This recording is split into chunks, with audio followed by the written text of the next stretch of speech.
कहीं न कहीं अगर देखा जाए प्रिंट मीडिया और इलेक्ट्रॉनिक मीडिया में काफ़ी लंबा फ़ासला नज़र आने लगा है। प्रिंट मीडिया जो सबसे पहले शुरुआत उसकी हुई, लेकिन अभी कहीं न कहीं ऐसा नहीं है कि वो पीछे जाता जा रहा है, और जो जैसे सोशल मीडिया जब से आया है, जब से और शायद थोड़ा पीछे चला गया है, तो क्या वजह आपको इसमें नज़र आ रही है? नहीं, मैं तो सहमत ही नहीं हूँ आपकी बात से, तो वजह जी, क्या बताऊँ। जी, प्रिंट मीडिया कभी भी जो है हुँ, वो पीछे नहीं गया। प्रिंट मीडिया भी उतनी ही तरक्की कर रहा है। जी, और आज अखबारों का जो सर्कुलेशन है जी, वो, जैसे हम लोग क्या है, जो एबीसी जो एजेंसी है वो अखबार के सर्कुलेशन को मापती है, और जी, टेलीविज़न को टीआरपी मापती है, और जो सोशल मीडिया पे जैसे आप लोग कर रहे हैं उसमें आप लोग व्यूज़ देखते हैं, और उसका जो हुँ, एक एल्गोरिदम जो है वो अलग आता है, उसके हिसाब से करते हैं। लेकिन अखबार का सर्कुलेशन बढ़ा है, और अभी भी अखबार और जो प्रिंट मीडिया है उसकी जो ऑथेंटिसिटी है वो ऑथेंटिसिटी टीवी अभी तक हासिल नहीं कर जी, पाया। एक जज के सामने हुँ, मुझे गुड़गांव पुलिस मुझे पकड़ने के लिए हुँ, 6 टीम लगाई थी। बताओ, मैं कोई दाऊद इब्राहिम हूँ? आप मुझे पकड़ने के लिए एसआईटी की 6 टीम लगी हुई जी, थी। एक साइबर क्राइम की पुलिस टीम लगी हुई थी। 7 टीम मुझे ढूँढ रही थी। 7 मुल्कों की पुलिस मुझे, जैसे बोलते हैं ना, ढूँढ रही थी। जी, तो 7 थाने की पुलिस, 7 टीम मुझे ढूँढ रही थी। ऐसा लगा मैं हाँ। कौन-सा, मैं मुंबई ब्लास्ट का आरोपी हूँ, मैं दाऊद इब्राहिम हूँ, या मैं टाइगर मेनन हूँ, मैं क्या हूँ भाई? नमस्कार, बहुत-बहुत स्वागत है आप सभी का हमारे चैनल सच टॉक्स में, और मैं हूं आपके साथ शिवानी मांगवानी। तो आज हमारे साथ हमारे स्टूडियो में चर्चा करने के लिए बहुत ही खास शख्सियत आई है, जो कि है मुकेश कुमार जी। लोकप्रिय न्यूज़ चैनल से ताल्लुक़ रखते हैं, सुदर्शन न्यूज़ चैनल के रेज़िडेंट एडिटर हेड हैं, जो कि आज हमारे साथ खास बातचीत करने के लिए खुद हमारे जो है स्टूडियो में आए हैं। तो आज हम उनसे बात करेंगे मुद्दों को लेकर, जो कि आजकल देश भर में चल रहे हैं, और उनकी लाइफ को लेकर भी हम जानेंगे, और कुछ इन्फॉर्मेटिव चीज़ों पर भी हम बात करेंगे, ताकि उनसे जो लोग उनकी वीडियो देखते हैं उनसे प्रेरणा उनको मिले, और इस चीज़ को लेकर हम उनसे बात करेंगे। तो सबसे पहले हम उनका स्वागत करते हैं हमारे थैंक चैनल में। यू। सर, बहुत-बहुत स्वागत है, थैंक यू आप शिवानी, थैंक अपने यू। कीमती समय हुँ। निकाल कर हमारे पास आए हैं। तो सर, मैं सबसे पहले चाहूँगी कि आप कुछ चंद शब्दों में आप हमारे जो दर्शक ये वीडियो देख रहे हैं उनको अपना थोड़ा-सा इंट्रोडक्शन दे दें, उसके बाद हम हुँ। जो सवालों का सिलसिला है वो शुरू करते हैं। जितना आपने बताया मेरा वही इंट्रोडक्शन है। जी, मैं रेज़िडेंट एडिटर तो हूँ सुदर्शन न्यूज़ में, बिहार से हूँ, जी। और करीब 26 वर्षों का हुँ, एक्सपीरियंस है। प्रिंट मीडिया से लेकर के इलेक्ट्रॉनिक मीडिया तक मैं आया हूँ, जी, और अब सोशल मीडिया पे भी एक्टिव हूँ। अभी ज़्यादा दिनों से नहीं हूँ, लेकिन सोशल मीडिया पे भी एक्टिव हो गया हूँ। और सोशल जी, मीडिया इनफैक्ट मैं सीख रहा हूँ। मैं अपने आप को अभी भी पत्रकारिता का विद्यार्थी ही मानता हूँ। मैं ये नहीं मानता हूँ कि मैंने सब कुछ जान लिया है। जी। तो मैं अपने आप को विद्यार्थी ही मानता हूँ, और रोज़ सीखता हूँ आप जैसे लोगों से। चलिए सर। जी। सर, जैसे आपने प्रिंट मीडिया से बात की कि आपने कहा कि मैं प्रिंट मीडिया से आया हूँ, हुँ। तो कहीं न कहीं अगर देखा जाए प्रिंट मीडिया और इलेक्ट्रॉनिक मीडिया में काफ़ी लंबा फ़ासला नज़र आने लगा है। प्रिंट मीडिया जो सबसे पहले शुरुआत उसकी हुई, लेकिन हुँ। अभी कहीं न कहीं ऐसा नहीं है कि वो पीछे जाता जा रहा है, और जो जैसे सोशल मीडिया जब से आया है, जब से और शायद थोड़ा हुँ। पीछे चला गया है, तो क्या वजह आपको इसमें नज़र आ रही है? नहीं, मैं तो सहमत ही नहीं हूँ आपकी बात से, तो वजह जी, क्या बताऊँ। जी। प्रिंट मीडिया कभी भी जो है हुँ, वो पीछे नहीं गया। प्रिंट मीडिया भी उतनी ही तरक्की कर रहा है। जी, और आज अखबारों का जो सर्कुलेशन है जी, वो, जैसे हम लोग क्या है, जो एबीसी जो एजेंसी है वो अखबार के सर्कुलेशन को मापती है, और जी। टेलीविज़न को टीआरपी मापती है, और जो सोशल मीडिया पे जैसे आप लोग कर रहे हैं उसमें आप लोग व्यूज़ देखते हैं, और उसका जो हुँ, एक एल्गोरिदम जो है वो अलग आता है, उसके हिसाब से करते हैं। लेकिन अखबार का सर्कुलेशन बढ़ा है, और अभी भी अखबार और जो प्रिंट मीडिया है उसकी जो ऑथेंटिसिटी है वो ऑथेंटिसिटी टीवी अभी तक हासिल नहीं कर पाया। जी, विश्वसनीयता की जो बात है वो अखबार में जितनी है वो अभी तक टेलीविज़न हासिल नहीं कर पाया है, सोशल मीडिया तो बिल्कुल नहीं हासिल कर पाया है। जी। तो इसलिए अखबार जो है कभी भी जो है वो ख़त्म नहीं होगा। प्रिंट मीडिया की महत्ता जो है कभी भी ख़त्म नहीं होगी, कम नहीं होगी।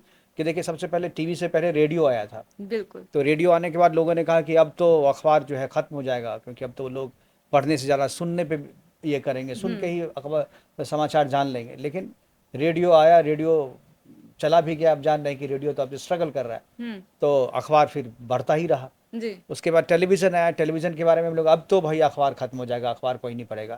लेकिन आज भी मैं तो अपने घर में 2-2 अखबार लेता हूँ आज भी, जी, और बिना अखबार पढ़े तो मुझे चैन नहीं है। मुझे लगता है कि मेरे यहाँ जो अखबार देने के लिए पंकज आते हैं, तो मैंने हुँ, मैंने उनसे पूछा है, जो कि मेरी जिज्ञासा रहती है। जी, बोला, हर एक महीने उसको अखबार लेने वालों की संख्या बढ़ रही है। तो अखबार और प्रिंट मीडिया जो कभी भी ख़त्म नहीं होगा। सबका अपना अपना महत्व है, सबकी अपनी अपनी जगह है, और सब जो है अपने अपने मार्केट में अच्छा काम कर रहे हैं। और ऑथेंटिसिटी के मामले में जो है, जी, विश्वसनीयता के मामले में प्रिंट मीडिया का कोई मुकाबला नहीं है, इसलिए टेलीविज़न या सोशल मीडिया तो बिल्कुल ही इस मामले में मुकाबला ही नहीं कर सकती यानी उसका। कि आपके हिसाब से जो हुँ, प्रिंट मीडिया का चलन है वो कहीं पीछे नहीं गया है। नहीं, बिल्कुल लेकिन नहीं। सर देखा जाए तो जो आजकल की जनरेशन है वो हुँ, इलेक्ट्रॉनिक मीडिया के हुँ। पीछे ज़्यादा भागती है, टीवी पर आना ज़्यादा पसंद करती है, ना कि प्रिंट मीडिया अखबार में काम करना पसंद करती है। इसके पीछे की कुछ वजह अगर आप शेयर करना चाहें हमारे साथ? नहीं, मैं दोनों चीज़ें हैं। देखिए हुँ, दिखना सबको लगता है कि दिखने से थोड़ा-सा जो है हाँ, लोगों में ज़्यादा पॉपुलैरिटी बढ़ेगी और हुँ, लेकिन जो लोग काम करने वाले होते हैं, जो लोग अपने-अपने फ़ील्ड में चाहे अब सामाजिक फ़ील्ड में कोई काम कर रहा है, जी, चाहे कोई फ़िल्मों में काम कर रहा है, कोई दूसरे स्पोर्ट्स के फ़ील्ड में काम कर रहा है, कोई बिज़नेसमैन है, तो एक ह्यूमन साइकोलॉजी है कि जब आपके पास बहुत पैसा आ जाता है, तो उसके बाद पावर पैसा है, उसका देखते हैं लोग हमें कितना जानते हैं, यानी समाज में हमें रिकॉग्निशन कितना मिला है। जी, तो उसके उस लिहाज से लोगों को लगता है टेलीविज़न उन्हें तुरंत जो है प्रचारित करता है। हुँ, टेलीविज़न में एक बार दिख जाने के बाद से जो है लोग उसे समाज में जानने लगते हैं। ये बात अलग है लेकिन ये इंडिविजुअल पे डिपेंड करता है। जैसे हम लोग उतना उसको महत्व नहीं देते जी, टेलीविज़न पे, वो भी ज़रूरत के हिसाब से हम देते हैं। अदरवाइज़ अब तो टेलीविज़न से भी आगे सोशल मीडिया है। अब आप आपके पॉकेट में सब चीज़ आ रहा है। आपके बिल्कुल। मोबाइल पे, आपके सोशल मीडिया पे जो है तुरंत-तुरंत चीज़ें आ रही हैं, देख रहे हैं। तो अब धीरे-धीरे जो है सोशल मीडिया ने वो जो एक स्थिरता जो आनी चाहिए थी ना इसमें टेलीविज़न में, हुँ। वो आने से पहले ही सोशल मीडिया ने जो है उसे और हिला दिया है और कहें जो एक तरीके से गडमड कर दिया है पूरा। तो देखिए हुँ, कहीं न कहीं अगर ईज़ी वे में कहें हुँ, तो फ़ेम के लिए जो है आजकल की हुँ। जनरेशन थोड़ा ज़्यादा भागने लगी है, कह आपके सकती हैं। अकॉर्डिंगली हाँ, अगर सम देखें। एक्सटेंट कह सकती हैं आप जी। इसको बिल्कुल।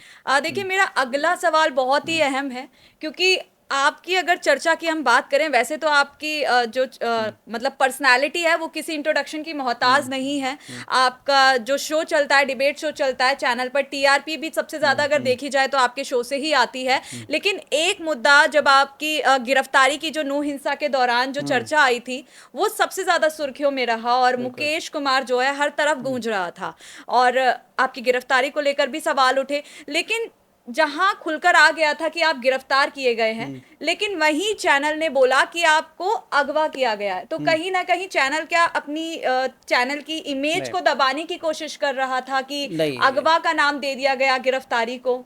नहीं देखिए यही चीज़ है ना बिटवीन द जी, लाइन लोग नहीं पढ़ते हैं। जी। अब जो चीज़ों को सही से नहीं जान रहे थे या जो हमारे एंटी चूँकि देखिए ये सुदर्शन चैनल जो है, हुँ, एकमात्र ऐसा चैनल है जो राष्ट्रवाद और विचारधारा पे चलने वाला चैनल है। जी, आप सुदर्शन न्यूज़ के रेज़िडेंट एडिटर को आप गिरफ्तार करते हैं हुँ, और गिरफ्तार नहीं करते हैं, मैं तो उसको अपहरण ही कहूँगा और मैं जी, कहता हूँ कि मैं इसको उठा लेता। जी। मसला क्या था मैं थोड़ा ब्रीफ़ कर दूँ अपने हाँ, दर्शकों को। बिल्कुल। इनफैक्ट मैंने वो ट्वीट किया था कि जो गुड़गाँव की जो पुलिस कमिश्नर थी, हुँ, कला रामाचंद्रन, हुँ, तो कला रामाचंद्रन का फ़ोटो लगाया था और एक तरफ मैंने अल जज़ीरा का लोगो लगाया था और मैंने उसमें ये लिखा था कि भाई जो नूह हिंसा के कारण जो है, हुँ, जो हिंदूवादी लोगों को जो है, प्रिवेंटिव अरेस्ट कभी भी कर लिया उठा रहे हैं। कल सुबह 5 बजे उठा के किसी को आप ले जा रहे हैं, जी। सुबह 6 बजे उठा के ले दिन भर आप उसको थाना में बिठा के रखते हैं, उसका मोबाइल, उसके घरवाले का मोबाइल, उसके भाई-बहन सबका मोबाइल आप रख लेते हैं हुँ, और हुँ। इससे लोगों को परेशानी हो रही थी, भाई स्कूल जाना है, कोचिंग जाना है, बच्चे पढ़ते हैं, यानी तो कि सब अपनी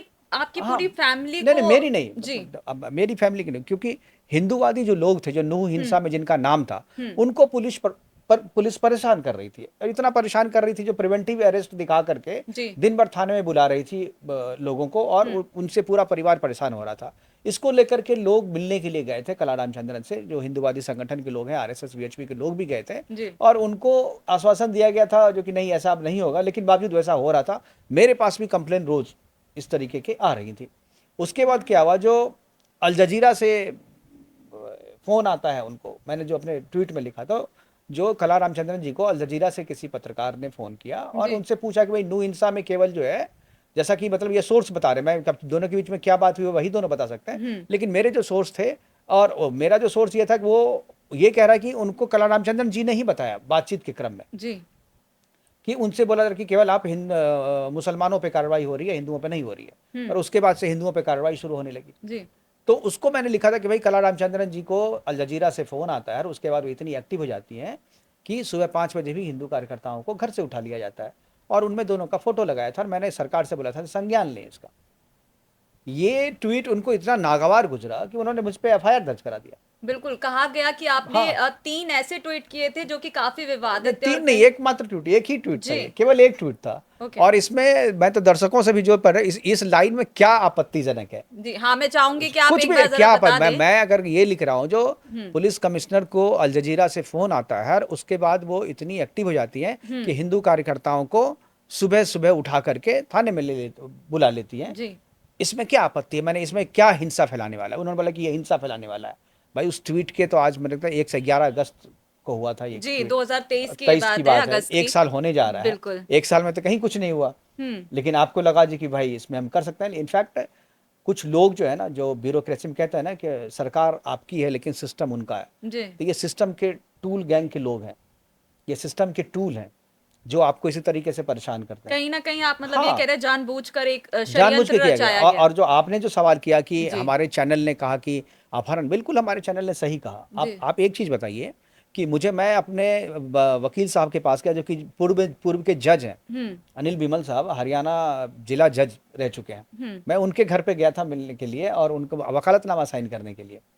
मैं वहाँ से निकला और उनके घर के ठीक सामने, उनके सामने, एक जज के सामने, हुँ, मुझे गुड़गांव पुलिस मुझे पकड़ने के लिए हुँ, 6 टीम लगाई थी। बताओ, मैं कोई दाऊद इब्राहिम हूँ? आप मुझे पकड़ने के लिए एसआईटी की 6 टीम लगी हुई थी। जी, एक साइबर क्राइम की पुलिस टीम लगी हुई थी। 7 टीम मुझे ढूंढ रही थी। 7 मुल्कों की पुलिस मुझे, जैसे बोलते हैं ना, ढूंढ रही थी। जी, तो 7 थाने की पुलिस, 7 टीम मुझे ढूंढ रही थी। ऐसा लगा मैं हाँ, कौन-सा, मैं मुंबई ब्लास्ट का आरोपी हूँ, मैं दाऊद इब्राहिम हूँ, या मैं टाइगर मेनन हूँ, मैं क्या जी। हूँ भाई? तो उस मुझे समय 7-7 आपने कैसे मतलब अपना बचाव कैसे किया? नहीं, इतनी बुरी स्थिति में कुछ थे बुरी आप। स्थिति नहीं थी। हम लोग तो जी, आदी हैं ऐसे, कुछ नहीं हुआ। वो तो जो भी जी, हुआ ना, लोगों को वो तो गुड़गांव पुलिस समझ रही होगी। उन्होंने मुझे हाँ, क्या किया, मैं अपनी गाड़ी में चाबी, यही गाड़ी जो लगी हुई नीचे, उसी गाड़ी में जज साहब के पास, जज साहब मुझे गेट तक छोड़ने आए थे। अच्छा, मैं रोड के उस साइड वो थे, मैं रोड के इस साइड मेरी गाड़ी में, जैसे ही ड्राइविंग की सीट पे मैं बैठा, एक बंदा आया उधर से और नॉक किया नॉक मेरे किया। शीशे पे। तो मुझे लगा हुँ, कि मैंने शीशा नीचे किया तो उसने मेरी चाबी निकाल ली जी, और वो मेरा दरवाज़ा खोल करके बोला, देखिए अब मेरे साथ चलो। हाँ, और वो हट्टा-कट्टा था, बिल्कुल पुलिस यूनिफ़ॉर्म में नहीं था। तो पुलिस यूनिफ़ॉर्म में कोई नहीं रहेगा, और मेरे साथ उस समय गुड़गाँव वीएचपी के मीडिया कोऑर्डिनेटर साथ में थे मेरे। अच्छा, वो दूसरी सीट पे बैठने जा रहे थे, तो वो जब तक वो मेरे पास आते, तब तक हुँ, के मुझे उन्होंने पीछे से पकड़ के, और 4-5 लोग उसके साथ थे। जी, सब ने मुझे पकड़ के उठा करके अपनी गाड़ी में, मतलब ऐसे उठा के ले गए, चारों तरफ से पकड़ के, दोनों बाँह पकड़ के, मतलब जैसे मैं बहुत बड़ा अपराधी हूँ, और ले गए। और वो दुनिया जो देख रही थी, पूरी डे लाइट में हो रहा था ये। तो दुनिया जो देख रही थी, तो उसको तो यही लग रहा था ना, ये गुंडे हैं, इनका अपहरण हो रहा है। तो कोई बचाव के लिए कोई आगे नहीं कौन आया? आएगा? उसके पास हथियार थे भाई, अब कौन आएगा अच्छा, जब बचाव करने के लिए? सबके पास हथियार थे। अच्छा, और सब हट्टे-कट्टे थे, और पुलिस की गाड़ी का कहीं ना उनकी गाड़ी पे पुलिस लिखा हुआ था, ना वो वर्दी में थे, हुँ, और व्यवहार गुंडों जैसा कर रहे थे। तो दुनिया क्या समझेगी? अपहरण समझेगी ना। बिल्कुल, दुनिया ये थोड़ी समझेगी पुलिस। और उसके बाद मैं जब अंदर गया हूँ, गाड़ी में मुझे बिठाया, हाँ, तब उन्होंने मुझे बोला कि मैं पुलिस से हूँ, और मेरा दोनों मोबाइल ले लिया। तो अच्छा, मुझे बता दियो, तो मैंने किसी को बताऊंगा मैं, तब ना दुनिया को पता चलेगा कि ये पुलिस ने उठाया मुझे। हुँ, हुँ, हुँ, दुनिया को तो ये पता है कि अपहरण अगवा हुआ है। किया गया। तो जज साहब के सामने, तो जज साहब ने कहा जी कि हाँ, अगवा हुआ है। हुँ, मेरे साथ जो वीएचपी वाला था, बोला क्यों, उसको भी नहीं बताया ना किसी ने। जी, ये 6 घंटे तक पुलिस ने मुझे वहाँ, उसके बाद साइबर थाने में ले गई। साइबर थाने में मुझे पूछताछ कर रही है। पूछताछ में मैं बार-बार कह रहा हूँ कि हाँ, आप बताओ ट्वीट में क्या गलत है? तो वो कुछ नहीं बोले। अब मैडम का नाम क्यों लिया? हुँ, मैडम की तस्वीर क्यों लगाई? बोले मैडम की तस्वीर क्यों नहीं लगाई? मैडम नौकर है जनता की भाई। हाँ, मैडम तो बोला नहीं, मैडम की तस्वीर। बोले क्यों नहीं लगा सकते? संविधान कहाँ रोकता है मुझे? कौन सा कानून है जो मुझे रोकता है कि मैं कमिश्नर का फोटो नहीं लगा सकता हूँ? बिल्कुल, मैं लगाऊंगा, आ जाएगा। मैं तो भाई प्रधानमंत्री मोदी जी की तस्वीर लगाता हूँ, हुँ, अमित शाह जी की तस्वीर लगाता हूँ उनसे रिलेटेड ट्वीट पे, तो उन्होंने तो हाँ, कभी आपत्ति नहीं जताई। जी, नहीं तो फिर तो मैं तो फांसी पे लटक जाता भाई आपके हिसाब से। अगर देश में सत्ता पावर में आए, तो आप तो फांसी पे लटका दो लोगों के। हुँ, मैंने बात, जो आपकी कमिश्नर ने जो वर्दी पहना हुआ है, हुँ, वो वर्दी जनता के पैसे से, जनता के टैक्स के पैसे से है, और वो हमारी सेवा करने के लिए है। जी, वो आप जो है, आप लोग समझते हो कि मैं राजा हो गया हूँ, ये अंग्रेजियत जो है ना, दिमाग से निकालो। हुँ, बोलो, आप जो है यहाँ राजा नहीं हो, आप नौकर हो, आप हमारी सेवा करने के लिए हो। हुँ, मैंने उस थानेदार जो था, एसएचओ और डीसीपी के रैंक का एक अधिकारी था, हुँ, मैंने दोनों को कहा, मैंने जो ऐसा है जो कि आप मुझे साधारण आदमी समझ करके उठा लिए हो, मैं तो पत्रकार हूँ, एडिटर हूँ, हुँ, साधारण आदमी के साथ क्या करते होगे आप लोग? जी, बोले तो आपके पास चार्जेस नहीं, तभी तो वो चार्ज भी नहीं किया था। मैंने नहीं, आपके पास एफआईआर है, ऐसे आपको जेल भेजेंगे। हम बोले जेल भेजने की आपकी औकात नहीं है, आप जज नहीं हो हाँ, भाई। जज तय करेंगे ना। आप क्या कर, आप जज थोड़ी हो, आप सिस्टम थोड़ी हो, सब चीज़ आप ही हो क्या? तो नहीं नहीं, मैडम का आदेश है। बोले मैडम का आदेश तो आपका है ना। कौन सी मैडम की मैडम बात वो वो कर रहे हैं? कमिश्नर, कमिश्नर सीधे मैडम की नाम नहीं बात। ले रहे थे, वो मैडम अच्छा का अच्छा। आदेश है, मैडम कमिश्नर थी। बोले मैडम क्या का आदेश है तो कानून हाथ में ले लोगे क्या? कानून तुम्हारी पॉकेट में चलता है, तुम लोग कानून बनाते हो क्या? और उसके बाद क्या हुआ, ये तो दोनों आदमी चले गए जो सीनियर अधिकारी। जी। फिर मैं बोलने लगा जी कि भाई मुझे चार्ज से मुझे फ़ोन दो, मैं अपने लॉयर को बुलाऊंगा, क्योंकि मेरा तो फंडामेंटल राइट है ना। आप किसी को अगर बिल्कुल। डिटेन कर रहे हो तो मैं अपना लीगल डिफेंस तो करूंगा ना भाई, जो बिल्कुल। कानून ने दिया है। तो मैंने कहा जी कि मुझे फ़ोन दो, मैं अपने लॉयर को फ़ोन करूंगा, तो मुझे फ़ोन नहीं दिया जा रहा है। अच्छा, फ़ोन भी आपको फ़ोन नहीं मेरा दिया ले लिया। जा मैं रहा था? अब दुनिया को कैसे पता, आप बताइए। और जब तक ये हुआ तो जो जिन लोगों के सामने मुझे उठाया गया था, हाँ। वो उन्होंने मेरे ऑफिस में तो यही बोला ना, 5 आदमी उस मुकेश जी को उठा के ले गए। अच्छा, आपके कितने साथ ऐसा होता समय तो में, मतलब कितना समय आपके ऑफ़िस में इन्फॉर्म होने में लग गया तुरंत हो था? गया ना, क्योंकि वो तो सब अच्छा। लोग जान मेरे ऑफिस को। मैं तो ऐसा कोई गली का व्यक्ति तो नहीं जो मुझे लोग नहीं जानते हैं, मुझे सब जानते हाँ। हैं भाई। मैं टेलीविजन का एंकर हूँ, 28 साल से 26 साल से मैं नौकरी कर रहा हूँ, 6 साल से मेरा लगातार शो आ रहा है, तो एवरीबॉडी बिल्कुल, नोज मी ना। बिल्कुल। तो लोग ने कहा कि ऐसा ऐसा हो गया। किसी को ये पता नहीं जो क्यों ले गया, कौन था उठाने वाला, क्योंकि एफआईआर के बारे में भी लोगों को नहीं पता था ना। हाँ। एफआईआर के बारे में बहुत कम लोगों को पता था। एफआईआर हुआ उसके अगेंस्ट में आपको हुआ। 6 घंटे तक पुलिस ने बताने की जहमत नहीं उठाई कि मुकेश कुमार जी को गिरफ्तार किया कहाँ गया है। लेकर गए हैं? भाई अगर आपको लगता था, फिर जब टेलीविजन पे चला कि इनका अपहरण हुआ है और नूह मामले में कुछ गुंडे इनको उठा के ले गए, क्योंकि हाँ। लोगों को वही सच लगा। अच्छा। क्योंकि नूह का तुरंत तुरंत मसला हुआ था। हाँ, नूह पे बिल्कुल। सबसे ज्यादा एक्टिव सुदर्शन न्यूज था। हाँ, सुदर्शन देखा न्यूज था। में सबसे ज्यादा हम लोग कर रहे थे उसमें। तो लोगों को ये लगा और उसने वो किया। उसमें कोई गलत नहीं था, कोई मैनिपुलेशन नहीं था किसी भी तरह के। लोग जो कहते हैं ना, जो वो चैनल की टीआरपी के लिए सब बकवास करते हैं, और सब जो है ना, जो उन लोगों के साथ में रह करके एक नैरेटिव सेट करने की कोशिश करते हैं, सब उन लोगों का बकवास था। और उन लोगों ने ही, जो हमारे जो विरोधी, जो वामपंथी मीडिया जो कहते हैं जिसको, वामपंथी मीडिया वालों ने ही सारे ये किया। और इवन आप देखिए 2-3 चीज कैसे, जी। जब आप चलने लगा। नाम उजागर करना चाहेंगे, जैसे आप कह रहे हैं नहीं, वामपंथी? इसमें रवीश कुमार का हाथ है इसमें, अच्छा। क्योंकि रवीश कुमार ने जो है अल जजीरा को इंटरव्यू दिया था हाँ। वहां पे हमारी घटना के पहले।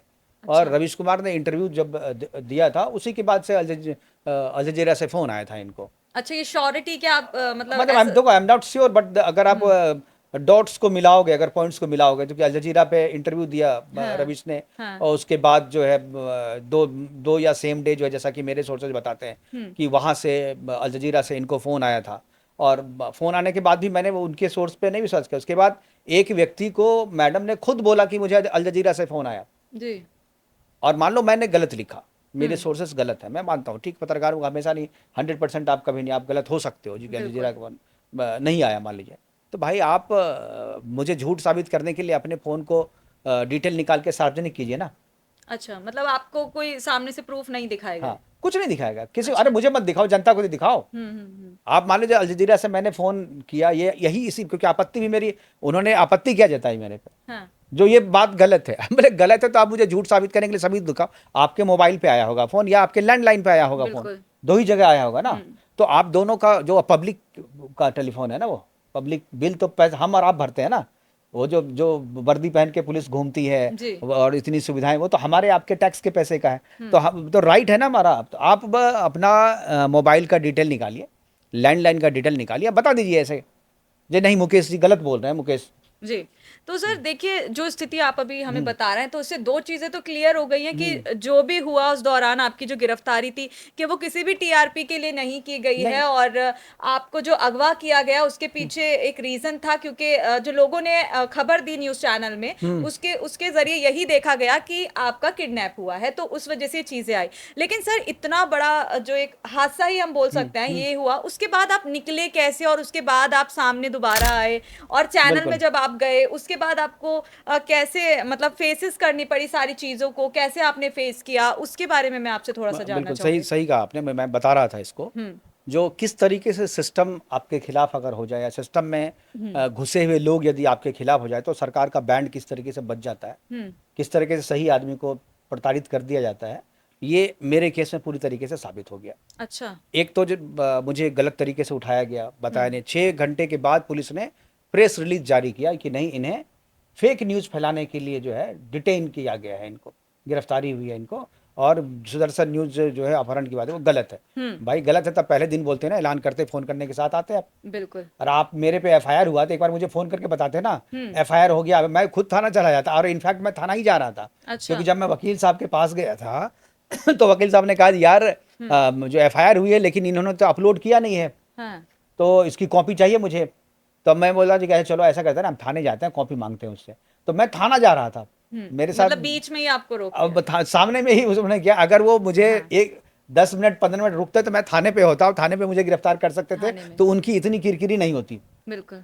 लेकिन वो उन्होंने मुझे बीच में किया। फिर आपने कहा कि बाद में क्या हुआ, हम्म। जब 6 घंटे के तक करने के बाद ये सारी चीज़ें हुई तो वो लोग पूरा मुझे जेल भेजने की तैयारी कर रहे थे, सारी सेटिंग थी, इनको मैं जेल भेजूँ, मेरा जेल का मेमो काट दिया, आप ये समझो। अच्छा।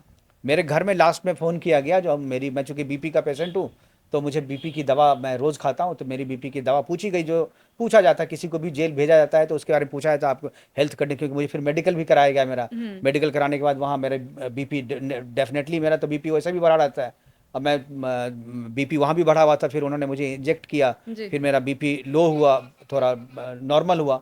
उसके बाद मुझे मेरे घर में फ़ोन करके पूछा गया, बताया गया जी कि इन पे ये चार्ज है ऑफिशियली, और हम लोग इनको जेल भेज रहे हैं, और ये दवा जो क्या है वो सब चीज़ ले लिया। अच्छा। लेकिन इस बीच में मुझे जज के पास पे बिना बिना जज से मिले हाँ। पुलिस ने अपनी थ्योरी बना ली थी कि इनको जेल भेजना है, ऐसा लग रहा है कि यही सब चीज़ है। लेकिन आप जज से लेकिन मिलना मुझे चाहते थे। मुझे उनको जेल भेजने से पहले कोर्ट में पेश करना था, लेकिन रात में 11 बज गया था। तो रात में 11 बजे जो है कोर्ट ने, फिर हमारी तरफ से भी तो लोग थे ना, ऐसा थोड़ी है अकेले, तो हमारी तरफ से भी जो लोग थे उन्होंने कहा कि नहीं, आपको हाँ। जज के सामने तो पेश करना पड़ेगा। तो ये लोग इतना एश्योर थे, जो जज साहब थे उनको जेल ही भेजेंगे। अच्छा। लेकिन मैं जुडिशरी को सलाम करता हूँ, मैं जुडिशरी को नमस्कार करता हूँ। भारत में अगर सिस्टम बचा हुआ है और ऐसे सिस्टमों पर लगाम है तो वो केवल और केवल जुडिशरी के कारण। यानी कि रात आपको जो हाँ, इंसाफ मिलना चाहिए बिल्कुल था वो उसी मिला रात मैं कोर्ट की छूटा, तरफ से। उसी रात मैं छूटा, मुझे ले गया वो उन्होंने जज के पास। जज साहब को सब चीज़ पता था पहले से। तो जज साहब ने मुझसे केवल इतना पूछा, जो आपको मैं बेल दूंगा, आपको यहाँ बेल देने वाले कोई लोग हैं जो 1 लाख रुपए के मुचलके पे आपको जमा करना पड़ेगा, जमानत पे दे दें। हम बोले है, 10 मिनट में आ सकता है? तब बोले हाँ आ जाएंगे 10 मिनट में। अच्छा। तो गुड़गांव में था मेरे, तो बहुत सारे तो मेरे आए। आए, तो मैंने अब देखिए यहाँ भी पुलिस क्या करती है, पुलिस जिनको मैं फ़ोन किया हूँ, मेरा फ़ोन मेरे पास नहीं है, लेकिन मैं ज़रूरी नंबर याद करके रखता हूँ, मैं लोग प्रिंट के आदमी अच्छा, है, आपको नंबर याद था। मैं प्रिंट का आदमी बोला ना, इसलिए प्रिंट कर, मेरे पास मेरे जितने मुझे 100 नंबर याद है। अरे वाह। मेरे पास मोबाइल रख लो, के दो मैं डायल कर दूंगा उसे।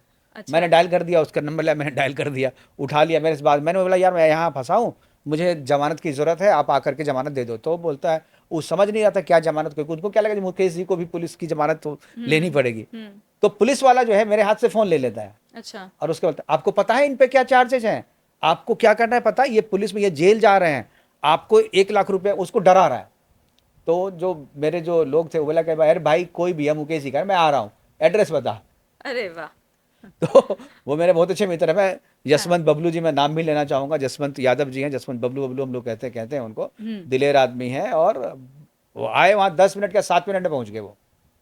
7 मिनट में पहुँचने के बाद उन्होंने जो है दिया, कोर्ट में सारी फॉर्मेलिटी, कोर्ट में जज साहब तो इतना फेवर कर रहे थे, उन्होंने मुझसे चाय पानी पूछी।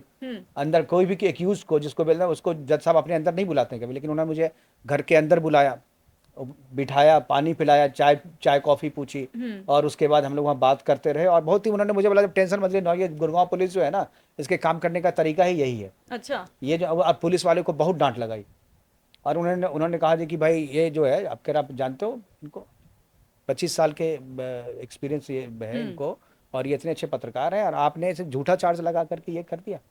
और उन्होंने बोला, मुकेश जी आप जब निश्चिंत रहिए, मैं आपको बेल कर रहा हूँ। तो बेल के जो पेपर फॉर्मेलिटीज़ थे, पेपर नहीं थे वहाँ पे, और पुलिस वाला पेपर अवेलेबल नहीं करा रहा था, जिसपे एक फॉर्मेट होता है जिसमें आपको लिखना पड़ता है। तो फिर जज साहब ने मोबाइल किया ऑडियो में, मुझे ऑडियो से बेल दिया उन्होंने, ऑडियो से बेल दिया। फिर मंडे को, उस दिन 11 तारीख को रात में, फिर बीच में छुट्टी, 15 अगस्त हो रहा था, बीच में कुछ छुट्टियां थी। ये लोग इस प्लान में थे कि मुझे 4 दिन तक, ये 5 दिन तक जेल में रखते। तो कितना समय, कितना प्रोसेसिंग का जो टाइम था, जो आपने ये समझिए पूरा कि दौर, कितना टाइम लगा होगा मैक्सिमम? करीब 2 बजे इन्होंने मुझे गिरफ्तार किया, रात हाँ। में 11 बजे मैं छूटा। 11 बजे? रात में 11 बज मतलब गया। लेकिन एक दिन में आपने इस हाँ बड़ी हाँ मुसीबत हाँ, बुरी से मुसीबत से छुटकारा एक पा दिन में लिया किया, था। क्योंकि मैं पूरे टाइम, जो मुझे इस बात का यकीन था कि मैं हाँ। जो हूँ मैं सही हूँ, और ये लोग जो है किसी का, और मैं ये भी मानता हूँ कि पुलिस के भीतर भी कुछ लोग जो हैं हम्म। वो सही हैं, वो आपको सपोर्ट कर रहे थे, कुछ लेकिन लोग कहते उनके हैं थाने में आजकल भी जो हैं। प्रशासनिक हम्म, सिस्टम है वो अलग अलग उसमें बट चुका है। बढ़ चुका है, लेकिन मैं हम्म। उस साइबर थाने में भी मुझे लगा कि कुछ लोग जो मेरा सपोर्ट कर रहे थे पर्दे के पीछे से, अच्छा। वो कर रहे थे मुझे सपोर्ट। जैसे अच्छा, मुझे सपोर्ट आपको मुझे पूरा मुझे मिला। मुझे 2 बार फ़ोन अवेलेबल कराया गया फ़ोन करने के लिए। तो मैं एक बार अपने मेरा मोबाइल में, एक बार अपना मिला, मुझे पिज़्ज़ा खिलाया उन्होंने, मुझे चाय पिलाई उन्होंने। मैंने बोला जी कि मैं और भी कुछ मैं पीना चाहता हूँ, मतलब बोला जो मुझे इनफैक्ट बहुत टेंशन, मैं कॉफ़ी पीना चाह रहा था वहाँ पर, फिर हम्म। कॉफ़ी मुझे पिलाई। फिर उसके बाद मैंने वो दूध वाली चाय मैं कम पीता हूँ, तो दूध वाली चाय कहते, बोला नहीं मुझे ग्रीन टी पिला सकते हो तो ग्रीन टी पिलाओ। अच्छा। तो फिर उन्होंने मुझे ग्रीन टी भी पिलाई, मुझे पिज़्ज़ा खिलाया, खाना लेकिन बना के देखिए खिलाया। अरविंद केजरीवाल तो हाँ, बड़े आरोप लगाते हुए नजर आते हैं तो वो तो खैर प्रशासन उनके, पे। वो जेल में थे मैडम, जी। मैं जेल में नहीं था, मैं थाने में था। अच्छा। जेल मुझे भेजना चाह रहे थे, हाँ। लेकिन जेल मुझे भेज नहीं सके वो, हाँ। और उनको पता चल गया। और फिर जो हमारे जो लोग थे, जो सबसे बड़ा मैं धन्यवाद अपने चैनल के जो हमारे सीएमडी हैं, हम्म। सुरेश चौहान के जी, सुरेश चौहान के जी ने 8 बजे ऐलान कर दिया था इस बात का, अच्छा। जो अगर उनको नहीं छोड़ा गया, उनको गलत आरोप में, और आपको लगता है कि मैं मुकेश जी ने अगर झूठ लिखा है, तो सर ने मुझे, मेरे आंख में आंसू आ गए उस टाइम में। मतलब मैं आपका अभी भी मैं उनकी तरफ से इमोशनल हूँ। सपोर्ट। उन्होंने हाँ। ऑन एयर कहा इस बात को कि अगर मुकेश जी का ट्वीट गलत है तो मैं यानी कि चैनल लाइव बंद कर आकर दूंगा। चैनल पे बोला गया। लाइव बोला उन्होंने अपने प्रोग्राम में कि मैं अपना चैनल बंद कर दूंगा। बहुत बड़ी अगर वो बात। जो है, आज साहब मुझे नहीं लगता है कि मीडिया के इतिहास में किसी मालिक ने जो है इस तरीके की बात की होगी, और इतनी इतनी हिम्मत और इतना विश्वास किसी ने बिल्कुल, कुछ किसी को अपने चैनल तो एडिटर पे अपनी होता होगा। इमेज की वजह से बिल्कुल, पीछे हट अरे जाते पीछे हैं। हट जाते हैं, मतलब वो इंडोर्स नहीं करते कि मेरा रिपोर्टर है। बिल्कुल। मैंने ऐसे भी देखे हैं अभी, दैनिक भास्कर के पत्रकार के साथ जो हुआ, उस हाँ। दैनिक भास्कर ने हाथ झाड़ लिया, बोले हाँ, ये तो मेरा चल। रिपोर्टर ही नहीं है। तो इस तरीके की चीज़ें हमारे मीडिया में होती हैं, तो इसलिए मैं तो कहूँगा जी कि सैल्यूट करता हूँ मैं अपने योग का, और मेरी जो है ना पूरी ज़िंदगी में उनका एहसान इस बात का नहीं उतार पाऊंगा। चलिए ये सर, ये बिल्कुल। तो रही आपकी लाइफ के और बहुत ही एक अहम चीज़ मैं किस्से और की यहाँ बात। जोड़ना चाहूँगा जी कि जी मैंने जी। ट्वीट किया था, हाँ। मुझे जमानत मिल गई रात में, जैसे भी मेरे ट्वीट को रिट्वीट करने वालों को खीस उतारते हुए उन्होंने 4 को जो रिट्वीट किया हाँ। उनको जेल भेज दिया उन लोगों ने। अच्छा, उनको भी जेल भेज उनको भी दिया। ले, उनको जेल, क्योंकि उनके हाँ। साथ लोग नहीं थे, उनको जेल भेज दिया। तो उनको भी मतलब उनको सबके। उनको सबको 16 तारीख को जमानत मिली। जब मैं अच्छा। बॉन्ड पेपर 16 तारीख को जमा करने के लिए कोर्ट में गया, तो मुझे जज साहब ने कहा कि मुकेश जी, आपको, आपने ट्वीट किया था, हाँ। आपको जमानत मैंने दे दी, लेकिन ये देखिए कितने बदकिस्मत है, इनको मेरे सामने लाया ही नहीं, ये आज आए हैं जमानत लेने के लिए। और गुड़गांव पुलिस ने और क्या किया था, जब मुझे बेल मिल गया, लेकिन इन्होंने प्रेस रिलीज कर दिया था कि 14 दिन की न्यायिक हिरासत में भेज दिया। अच्छा। फिर मैंने जब सुबह में ट्वीट में उनको गाली दी और उनको अच्छा, आईना गाली भी दिखा, आपकी तरफ से मैंने दी गई। गाली मतलब वो आईना दिखाया मैंने उसको, अच्छा। जब लोगों ने दिखाया आपको, हाँ। ये तुमने क्या किया, वो तो रात ही में छूट गए, बेल तुम्हारे सामने में थे, तो हाँ। तुमने ये कैसे रिलीज किया? तो ये तो इतने आश्वस्त थे जो रात में ही रिलीज कर दिया था, कोर्ट में पेश करने से मतलब पहले, पूरी एक प्लानिंग बना ली गई जज थी के आपको सामने मुझे भेजने पेश की। करने से पहले प्रेस रिलीज अखबारों को भेज दिया गया था। हाँ। ये इतने इतना सिस्टम हाथ में चलाते हैं, ये भी कहना सिस्टम इनके हाथ में है, अच्छा। ये सब चीज अपने हिसाब से करना चाहते हैं। इन लोगों को जवाब देना बहुत जरूरी है, इनको अपने तरीके से, और इनके सिस्टम को तोड़ना जो है ना वो बहुत जरूरी है, और मैं इसीलिए वही कहते हैं कि कर रहा हूँ बेगुनाह जी। जो है हमेशा फंसता है हाँ, और जो शातिर होता है वो निकल जाता है। तो आपकी सच्चाई भी कहीं ना कहीं काम आई, जो बिल्कुल। कि हम लोग बिल्कुल। हम लोग तो अपना घर जला करके समाज में रोशनी फैला रहे हैं। चलिए, बहुत बढ़िया बात है। बिल्कुल। सर देखिए, आपकी अहम किस्से की हमने अभी हम्म, बात की, अभी थोड़ा सा ट्रेंडिंग मुद्दा जो एक बहुत ज्यादा हम्म, चर्चाओं में है, हम्म, आपको भी जाहिर सी बात है हम्म, मालूम होगा, कल संसद में राहुल गांधी जी का बयान जो कि हम्म, काफी सुर्खियां हम्म, बटोर रहा है। उन्होंने हिंदुओं को हम्म, लेकर जो एक हम्म, हिंसक कहा कि हम्म, हिंदू हिंसक होते हैं, और एनडीए जो है हिंदू नहीं हम्म। है, बीजेपी हिंदू नहीं है, इस तरीके के जो बयान दिया है उन्होंने, तो हर कोई इस पर आरोप प्रत्यारोप का जो दौर है वो चला हुआ है। इस पर आप किस तरीके से इस पूरे बयान को देखिए मैं देखते हैं और आपका क्या कहना है इस पर? देखिए कल तो मैंने जवाब तो चाहिए भी इस पे किया है, इस पे। अच्छा। मैं राहुल जी से केवल एक सवाल पूछना चाहता हूँ कि अगर सही में उनकी बात सच हो जाए, मैंने हम्म। हिंदू अगर हिंसक हो जाए, हम्म। 100 करोड़ हिंदू अगर हिंसक हो जाए, तो उस तस्वीर सोच लीजिए हाँ। जो क्या होगी। 100 करोड़ हिंदू अगर हिंसक होता, तो क्या कोई अल्पसंख्यक बचता यहाँ पे? हम्म। आप ये जो आरोप लगा रही है, आरोप देने के लिए बचते क्या आप? जी। 100 करोड़ अगर हिंदू अगर हिंसक होता, तो क्या हमारे साथ मोपला होता? 100 करोड़ हिंदू अगर हिंसक होता, तो क्या डायरेक्ट एक्शन जो बंगाल में हुआ था, हाँ। जो लाखों हिंदुओं को काट दिया गया वहाँ पे, नोआखाली में जो हुआ, क्या हम्म। वो हो पाता? हाँ। हिंदू स्वभाव से जो है ना धर्मनिरपेक्ष है, स्वभाव से। हम्म।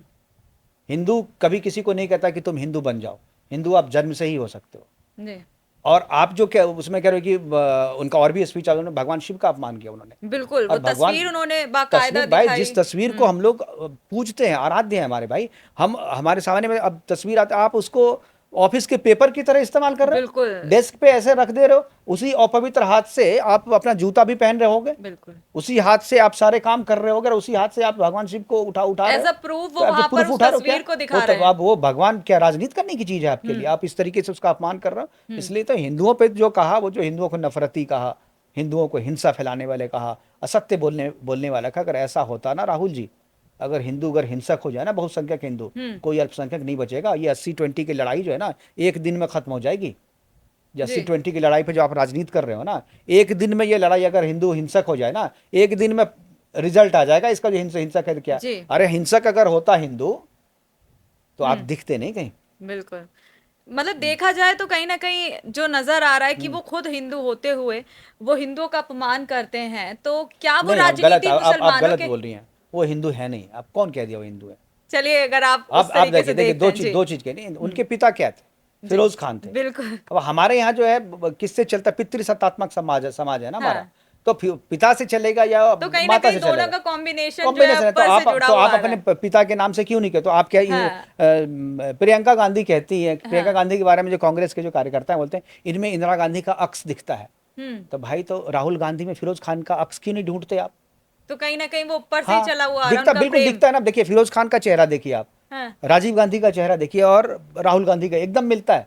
और गए ये इनको उनको अपने पिता के नाम को भी आगे बढ़ाना चाहिए। इसमें इसमें इसमें बुराई क्या है? हुँ, इसमें क्या बुराई है? आप अगर पिता के नाम से भी आगे बढ़ते हो, बुराई क्या? क्यों आप पिता का नाम कहीं नहीं लेते हो? जी, क्यों अपने माता का ही नाम लेते हो, और अपने दादी का नाम लेते हो, हुँ। दादा का नाम क्यों नहीं लेते हो आप?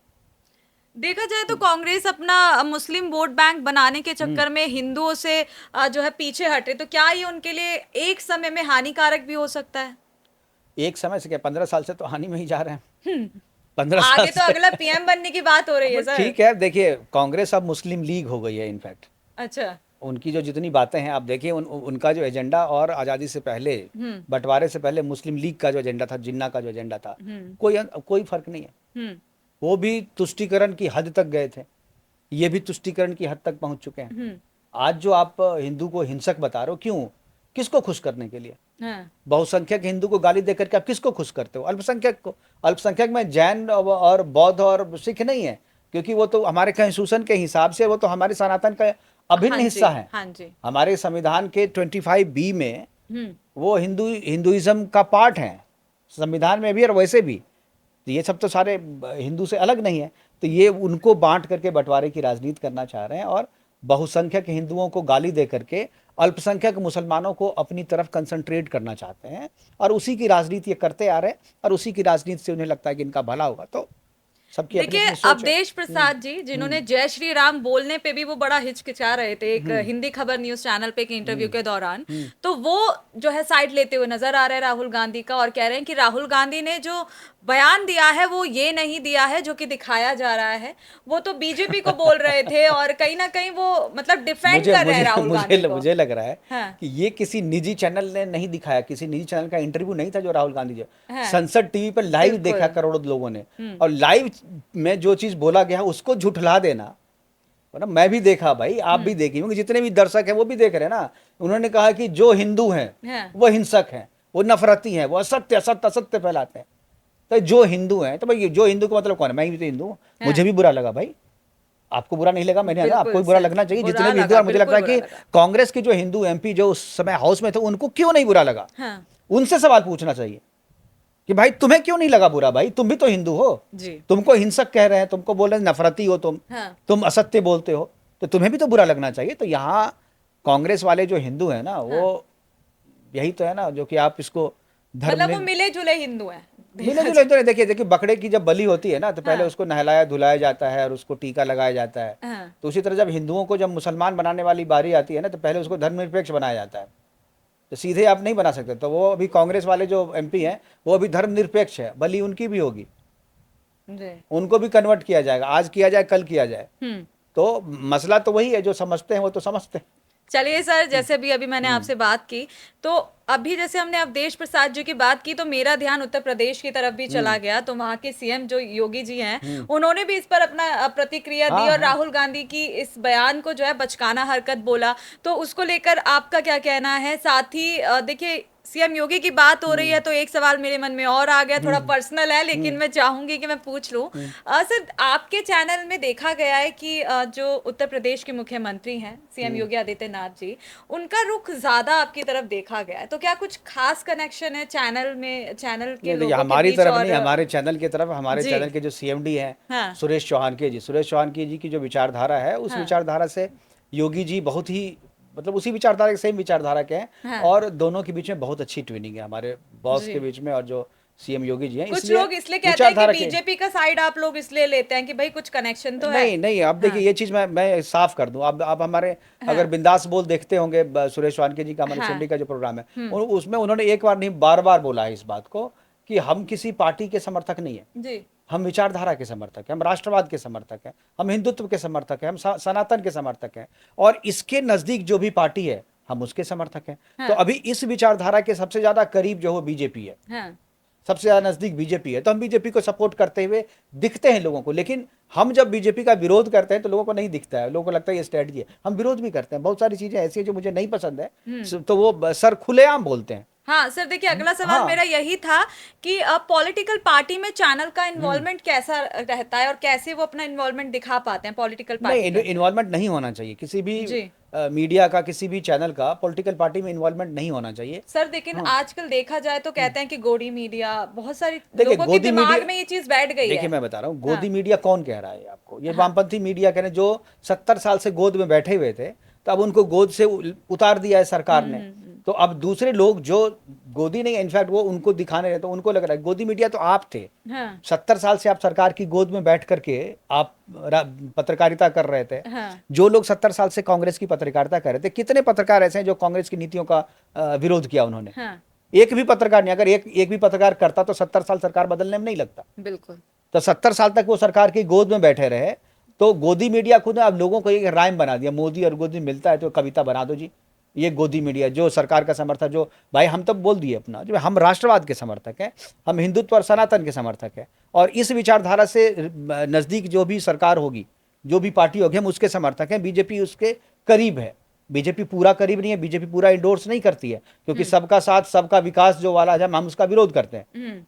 क्योंकि आप जो है मुसलमान को भी साथ लाने की कोशिश करते हो, बिल्कुल, लेकिन वो बिल्कुल आपको करते साथ देता नहीं। इस बार चुनाव में अगर आपको ने जितना मुसलमानों के लिए किया, भारत सरकार ने जितनी भी पॉलिसी बनाई, मोदी सरकार ने, सब तो बिना किसी जात और धर्म का भेद करके बनाई, सबको मिला। प्रधानमंत्री आवास है, सबको मिला।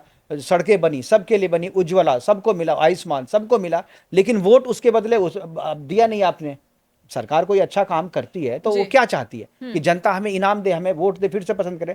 लेकिन आप जो उसको दे सब चीज हो, लेकिन वो आपको घृणा ही कर रहा है, हाँ, वो आपसे नफरत कर रहा है, वो आपको देखना नहीं चाहता है। तो ऐसे लोगों का विकास आप क्यों कर रहे हो? ऐसे लोगों पे अपना संसाधन क्यों खर्च कर रहे हो आप? हाँ, तो हम इसका विरोधी हैं, लेकिन बीजेपी को नहीं समझ में आती। अच्छा, बीजेपी वो भी कर रही है, फिर सबका साथ सबका विश्वास, तो आप करो ऐसा। तो हम जी, तो उसका भी विरोध करते हैं। जैसे जनसंख्या नीति उनको लाना चाहिए। जनसंख्या नियंत्रण कानून के लिए हमारे सीएमडी सुरेश चौहान जी ने हाँ, 20,000 किलोमीटर तक की यात्रा निकाली थी 2018 में, कन्याकुमारी, कश्मीर से लेकर कन्याकुमारी तक। उनको बीच में कितनी बार जो है डिटेन किया, हैदराबाद में डिटेन किया, मुझे जी, यूपी में डिटेन किया, सारी चीजें हुई उनके साथ। हाँ, लेकिन सरकार नहीं ला रही है कानून ये। तो जब तक वो नहीं ला, जब तक हम सरकार की इस नीति का विरोध करते हैं। तो चीजें तो इस तरीके से होते रहती है, और लोगों को लगता है कि हम बीजेपी के समर्थक हैं। बीजेपी के समर्थक नहीं है जी, हम। सरकार उन नीतियों के बीजेपी के समर्थक हैं जो राष्ट्रवाद के करीब है, जो हिंदुत्व के करीब है। चलिए सर, आपने अपनी बात रखी तो बहुत लोगों के मन में जो सवाल होगा वो भी क्लियर हो गया होगा। तो अभी मैं अपना आखिरी और अगला सवाल आपसे कर लेती हूँ। Sir, electronic versus digital media बहुत चल रहा है, बहुत चर्चाओं में है और लोग इसको लेकर बहुत कंफ्यूज भी रहते हैं, जैसे कि आजकल के न्यू कमर्स जो हैं, भाई हम क्या चूज करें, क्या हमारे लिए बेटर होगा। तो इसको अगर आप एज अ इंफॉर्मेशन हमारे देखिए, दर्शकों को क्लियर करना चाहें। इलेक्ट्रॉनिक मीडिया और डिजिटल मीडिया ऑलमोस्ट एक ही जी, पार्ट है। इलेक्ट्रॉनिक से ही आप डिजिटल मीडिया को इलेक्ट्रॉनिक से अलग नहीं कर सकती। टेलीविजन को इलेक्ट्रॉनिक मीडिया हम लोग कहते हैं। और डिजिटल क्या है? डिजिटल हैंड ही है, जी, वो हमारे और आपके हाथ में रहता है। और लोगों के पास समय की इतनी कमी है कि टेलीविज़न पर बैठ करके समाचार देखने का समय किसी के पास नहीं है।